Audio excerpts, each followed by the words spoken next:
Hello students. तो आज के इस वीडियो में आपका पुनः स्वागत है। आज हम चर्चा करेंगे सिंपल सेंटेंस बनाने के 6वें नियम यूज ऑफ एडजेक्टिव और एडजेक्टिव फ्रेज का प्रयोग। तो आइए देखते हैं कि यह 6वां नियम सिंपल सेंटेंस बनाने में किस प्रकार की भूमिका निभाता है। देखिए, पहला लिखा है सिंपल सेंटेंस बनाना। तो ये आपका सिंथेसिस का पहला चैप्टर चल रहा है, जिसमें आप 6वां नियम पढ़ रहे हैं। जो रूल्स हैं, 6वां नियम है यूज ऑफ एडजेक्टिव और एडजेक्टिव फ्रेज। तो इसमें कंडीशन क्या है, जरा इस बात को समझिए। लिखा है कि जब किसी एक वाक्य में ऐसे विशेषण या एडजेक्टिव का प्रयोग किया गया हो, अर्थात दिए गए विभिन्न वाक्यों में से किसी एक वाक्य में एक ऐसा एडजेक्टिव आया हो जो दूसरे वाक्य में आए हुए नाउन की विशेषता प्रकट करता हो। तो एक वाक्य में एडजेक्टिव आया हो, एक वाक्य में नाउन आया हो, तो वह एडजेक्टिव जो दूसरे वाक्य में नाउन आया है उस नाउन की विशेषता प्रकट कर रहा हो। तो सिंथेसिस करते समय हम उस विशेषण को उस नाउन से पूर्व रख करके, यानी नाउन के पास में रख करके और वाक्य का सिंथेसिस कर देते हैं। तो ये तो था आपका कंडीशन। अब आइए देखिए एग्जांपल्स के बारे में। बहुत ही आसान है, ये बहुत कठिन नहीं है। अब जैसे पहला उदाहरण है, लिखा है कि आई सा a woman she was old. तो देखिए, एक वाक्य आपका ये है, एक वाक्य यहाँ ये है शी वाज ओल्ड। तो यहाँ शी वाज ओल्ड में जो ओल्ड आ रहा है ये आपका एडजेक्टिव है, और जबकि इस वाक्य में आई सा अ वुमन जो आ रहा है ये आपका नाउन है। तो अगर ये नाउन है तो एक वाक्य में नाउन आया है, दूसरे वाक्य में एडजेक्टिव है, और ये एडजेक्टिव उस वाक्य में आए हुए नाउन को उसकी विशेषता प्रकट कर रहा है। तो जब हम सिंथेसिस करेंगे तो इस जो एडजेक्टिव आया है, इस एडजेक्टिव को इस नाउन के पास रख करके इसको जोड़ देंगे, तो हो जाएगा आई सा एन ओल्ड वुमन।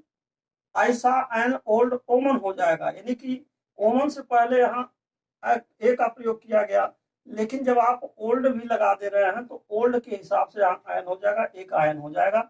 तो यहाँ पर जो ओल्ड आया ये एडजेक्टिव था, जो ओमन है ये नाउन है, तो इस नाउन से पहले रखा गया। तो ये आपका हो गया ओमन आपका नाउन है, और जबकि यह ओल्ड आपका एडजेक्टिव है। तो जब सिंथेसिस करें तो उस एडजेक्टिव को हम इस नाउन से पूर्व रख देते हैं। तो एक तो ये हो गया यूज ऑफ एडजेक्टिव, जैसे यहाँ लिखा है यूज ऑफ एडजेक्टिव।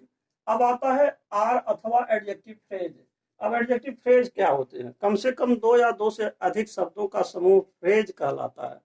तो जिस प्रकार से अगर ओनली वन एक वर्ड आए, एक शब्द आए तो एडजेक्टिव हो जाएगा, लेकिन जब एक से अधिक शब्द आएंगे तो जो कि वह भी उसी तरह से काम करते हैं जैसे एडजेक्टिव करता है, परंतु दो या दो से अधिक शब्द हो जाने के कारण उसका नाम हो जाएगा एडजेक्टिव फ्रेज। अब जैसे Tagore was a Bengali, he was a great poet लिखा है।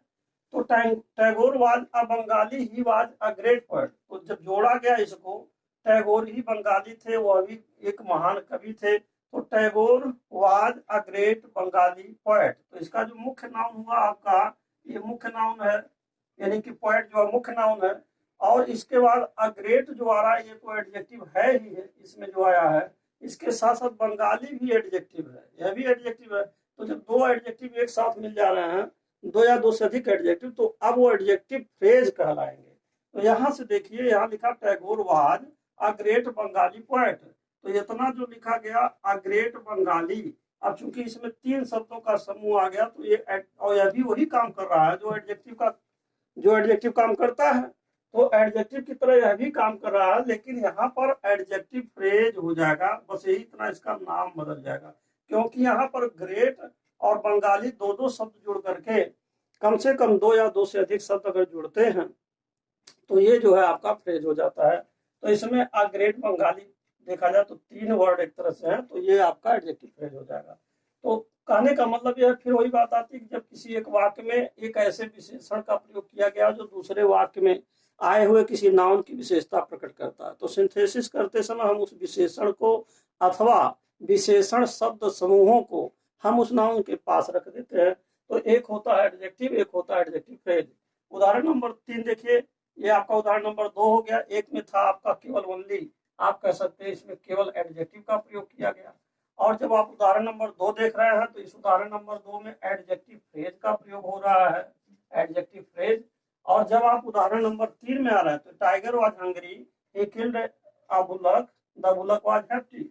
तो ऐसे लिखेंगे अ टाइगर, ये हंगरी टाइगर। अब देखिए हंगरी जो था वो कौन था, टाइगर था। तो टाइगर जो है आपका मुख्य नाम हुआ, इससे पहले आपने लिख दिया हंगरी, यानी कि जो है हंगरी आपका एडजेक्टिव हो गया और यहाँ आपका टाइगर नाउन हो गया। तो ये हो जाएगा कि हंगरी टाइगर और किल्ड हैप्पी बुलक। तो बुलक भी आपका नाउन है और यहाँ पर देख रहे हैं हैप्पी जो आ रहा है ये भी आपका एडजेक्टिव है। तो इस तरीके से हो गया, एक भूखा टाइगर ने और एक बहुत ही ताकतवर मजबूत बुलक माने सांड को मार डाला। तो यहाँ पर भी दो बातें हैं।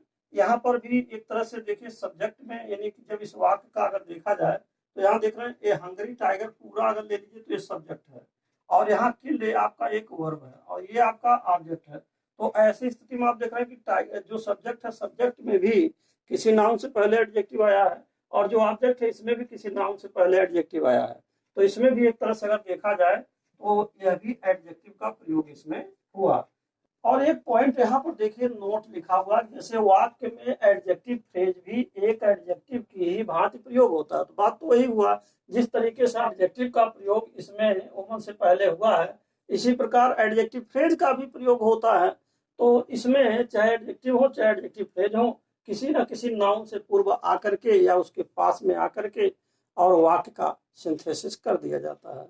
तो इसी नियम को हम कहते हैं use of adjective or adjective phrase. तो अब मुझे आशा है कि आपको ये नियम आसानी से समझ में आ गया होगा। ये बहुत आसान है, मतलब इतना इजी है जैसे केवल यही कंडीशन आपको ध्यान देना है कि दिए गए विभिन्न वाक्यों में से किसी एक वाक्य में या तो एडजेक्टिव आया रहेगा और या तो एडजेक्टिव फ्रेज आया रहेगा। तो अगर ऐसे कंडीशन आ रहे हैं एडजेक्टिव या एडजेक्टिव फ्रेज और उस जो कि वह दूसरे वाक्य में आए हुए नाउन की विशेषता प्रकट करते हैं, तो अब आप उसको सिंथेसिस करते समय उस एडजेक्टिव या एडजेक्टिव फ्रेज को नाउन के पास रख करके वाक्य की रचना कर देंगे। तो इस तरीके से सिंपल सेंटेंस बन जाएगा। तो अब ये वीडियो यहीं पर समाप्त होता है और अंत में मैं आपसे यही कहूंगा कि यदि आप मेरे चैनल पर पहली बार हैं तो कृपया मेरे चैनल को सब्सक्राइब अवश्य कर दें, साथ ही साथ बेल आइकन भी प्रेस कर दें, जिससे कि जो भी नए नए वीडियोज मैं बना रहा हूँ ये जो सिंथेसिस से संबंधित हैं और उसका नोटिफिकेशन आप तक पहले पहुंच सके और आप उसका समुचित लाभ भी उठा सकें। And finally thanks for watching this video.